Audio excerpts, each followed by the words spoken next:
بسم اللہ الرحمن الرحیم۔ السلام علیکم۔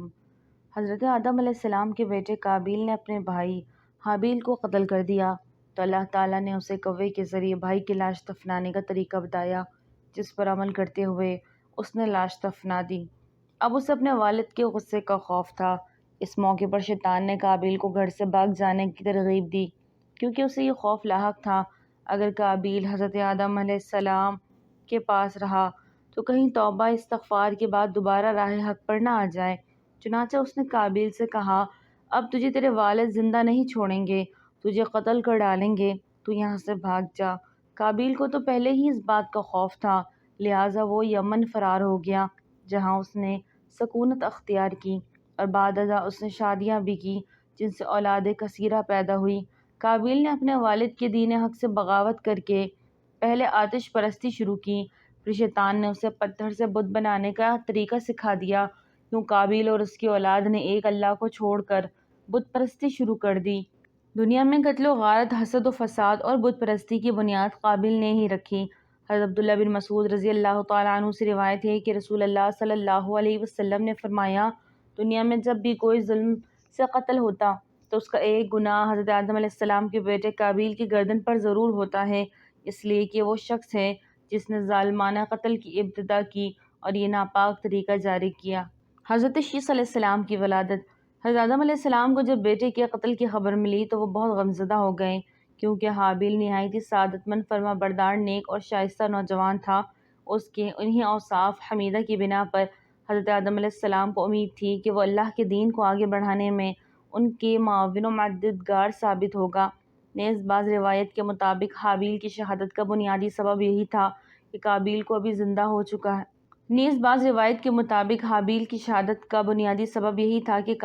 بھی اندازہ ہو چکا تھا کہ والد کے بعد نبوت کا تاج نیک سیرت حابیل ہی کے سر سجے گا، اور اسی سے حسد نے اسے بھائی کے قتل پر ابھارا۔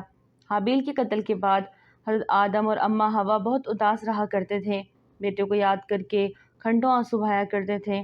حضرت آدم علیہ السلام اللہ تعالیٰ سے دعا فرمایا کرتے تھے کہ اللہ مجھے ایسی اولاد عطا فرما جو تیرے دین کو دنیا میں پھیلانے میں میرا معاون و مددگار ہو، اور میرے بعد بھی تیرے پیغام کو دنیا میں عام کریں، میری صحیح جانشین ہو اور دنیا میں تیری وحدانیت کے علم بردار ہو۔ اللہ تعالیٰ اپنے پیارے نبی کی دعاؤں کو شرف قبولیت بخشا اور ایک نیک صالح بیٹے کی بشارت سے مطلع فرمایا۔ چنانچہ کچھ ہی عرصے بعد حضرت شیث علیہ السلام پیدا ہوئے۔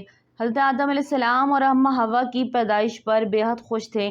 یہ حضرت آدم علیہ السلام کے تیسرے بیٹے تھے اور اس وقت ان کی عمر 130 سال تھی۔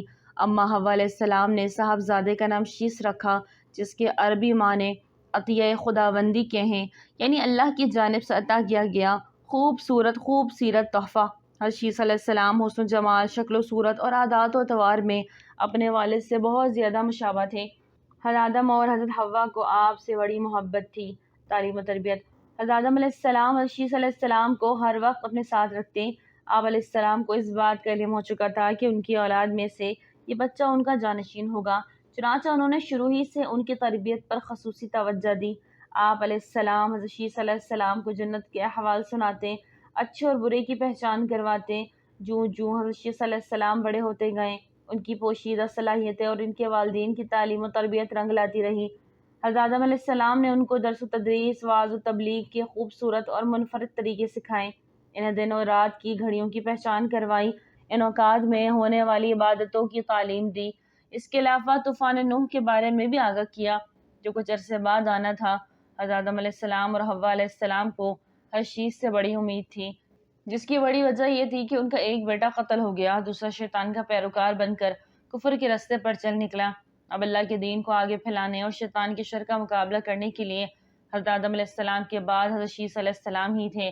چنانچہ جب حضرت آدم علیہ السلام کی وفات کا وقت قریب آیا تو انہوں نے حضرت شیث علیہ السلام کو اپنا خلیفہ اور جانشین نامزد کیا۔ 960 برس کی عمر میں حضرت آدم علیہ السلام نے وفات پائی۔ حضرت شیث علیہ السلام نے حضرت جبرائیل امین کو بتائے ہوئے طریقے کے مطابق والد حضرت آدم کی تدفین کی۔ حضرت شیث علیہ السلام نبوت کے منصب پر اللہ رب العزت نے حضرت شیث علیہ السلام کو نبوت کے عظیم منصب پر فائز فرمایا اور اولاد کثیر سے نوازا۔ پھر یہ کہ ان کی اولاد نہایت فرما بردار اور نیک بھی تھی، جو اپنے والد کے ساتھ تبلیغ دین کے کاموں میں مصروف رہتی۔ روایت میں ہے کہ اللہ تعالیٰ نے اپنے پیغمبروں پر 100 صحیفے نازل کیے اور 4 کتابیں، ان 100 صحیفوں میں سے 50 صحیفے حضرت شیس علیہ السلام پر اترے۔ گو کہ قرآن کریم میں جن 25 انبیاء کرام علیہ السلام کی اسماء گرامی مذکور ہیں ان میں حضرت شیس علیہ السلام کا نام شامل نہیں، تاہم احادیث مبارکہ میں ان کے نبی ہونے کی صراحت کے ساتھ ذکر ہے۔ حضرت شیس علیہ السلام نے اپنی پوری زندگی والد کی دی ہوئی تربیت کے تحت اللہ تعالیٰ کے دین کی سربلندی میں صرف کی۔ آخری عمر میں زیادہ ضعیف ہونے کی وجہ سے گوشہ نشین تھے، لیکن اولاد آپ کے کام کو آگے بڑھاتی رہی۔ حضرت شیس علیہ السلام اپنے بھائی قابیل کی اولاد کے کفر و شرک میں مبتلا ہونے اور شیطان کا اعلیٰ کار بننے رہنے کی وجہ سے بڑے فکر مند رہتے تھے اور انہیں راہ راست پڑ لانے کی کوششوں میں لگے رہتے تھے، جنہوں نے اپنے باپ قابیل کی شکل کے بت بنا کر اس کی پوجا شروع کر دی تھی۔ روایت میں ہے کہ دنیا میں موجود تمام انسان یعنی بنی آدم حضرت شیس ہی کی اولاد ہیں، کیونکہ حابیل تو محض 20 برس کی عمر میں اپنے بھائی قابیل کے ہاتھوں شہید کر دیے گئے تھے اور انہوں نے کوئی وارث بھی نہیں چھوڑا تھا، جبکہ دوسرے بیٹے قابیل کی اولاد شیطان کی پیروکار، اللہ کی نافرمان اور کفر پر گامزن تھی، جسے طوفان نوح میں غرق کر دیا گیا تھا۔ مسلمانوں کی طرح یہودی عیسائی بھی حضرت شیس علیہ السلام کو حضرت آدم و حوا کا تیسرا بیٹا، نبی اور ان کے جانشین تسلیم کرتے ہیں، جبکہ وہ بھی اس بات کے قائل ہیں کہ موجودہ تمام انسان حضرت شیس علیہ السلام کی اولاد ہیں۔ حضرت شیس علیہ السلام کی لوگوں کو نصیحت۔ حضرت شیس علیہ السلام لوگوں کو نصیحت فرمایا کرتے تھے کہ سچا مومن وہ ہے جو اللہ تعالیٰ کو پہچانتا ہو، نیک اور بد کو جانتا ہو، بادشاہ وقت کا حکم بجا لاتا ہو، والدین کے حقوق ادا کرتا ہو اور ان کی خدمت کرتا ہو، صلہ رحمی کرتا ہو، غصے پر قابو رکھتا ہو، محتاجوں اور مسکینوں کے ساتھ حسن سلوک سے پیش آتا ہو، گناہوں سے پرہیز کرتا ہو، مصیبت کے وقت صبر کرتا ہو اور اللہ تعالیٰ کی نعمتوں پر اس کا شکر ادا کرتا ہو۔ حضرت شیس علیہ السلام کو والد کی نصیحت۔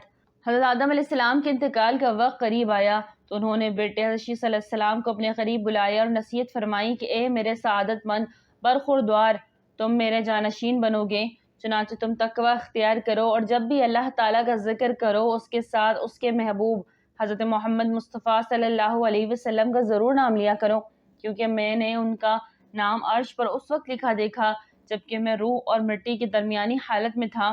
پھر میں نے تمام آسمانوں کا چکر لگایا تو بارگاہ رب العزت میں آپ صلی اللہ علیہ وسلم کی شان محبوبیت کا یہ عالم دیکھا کہ نام پاک محمد صلی اللہ علیہ وسلم اللہ تعالیٰ کو اتنا پیارا ہے کہ آسمانوں میں کوئی ایسی جگہ نہیں جہاں یہ نام مبارک نہ لکھا ہو۔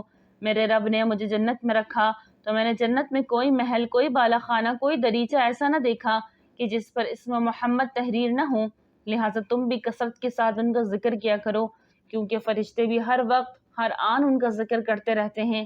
وفات۔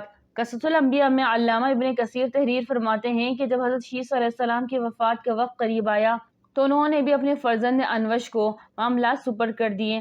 انوش کے بعد اس کا ولی عہد کینن بنا اور اس کے بعد کینن کا فرزند محلائل بنا، اور ایرانی عجمی لوگ انہی کے بارے میں خیال رکھتے ہیں کہ 7 ولایتوں کے بادشاہ بنے، اور یہ پہلے شخص ہیں جنہوں نے جنگلات کا صفایا کر کے شہروں اور قلعوں کی بنیاد ڈالی، اور انہوں نے شہر بابل، شہر سوس آباد کیے۔